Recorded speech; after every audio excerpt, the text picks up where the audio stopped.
জয় মা তারা, জয় গুরু বামদেব। গল্পকথায় তারাপীঠে আপনাদের সুস্বাগতম।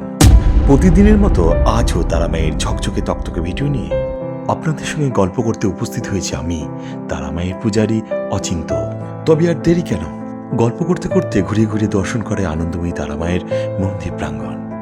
তারা মা আদিশক্তির একটি রূপ এবং তন্ত্রশাস্ত্রে তাকে পরম জ্ঞানের প্রতীক হিসেবে বিবেচনা করা হয়। তিনি নির্বাণ জননী এবং প্রজ্ঞা পারমিতা বা পরম জ্ঞানের প্রতীক হিসেবে পরিচিত। আনন্দময়ী তারা মাকে অন্তর থেকে এক মনে ডাকলে মা কাউকে নিরাশ করেন না।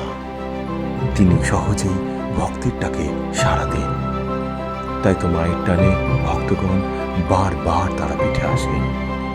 তাই তো মায়ের মহিমার জন্য এই তারাপীঠ আজ মহাপীঠ তারাপীঠ।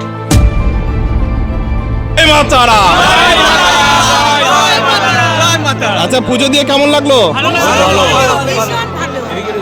খুব ভালো লাগলো। এরকম পুজো কোনোদিন সচরাচর হয়নি। সত্যি তাই, মানে আমরা বিস্মিত হয়ে গেছি। ঠাকুরকে দেখে না আমি পুরো বিস্মিত হয়ে গেছি, কিছু বলতেই পারলাম না ঠাকুরকে। জয় মা তারা।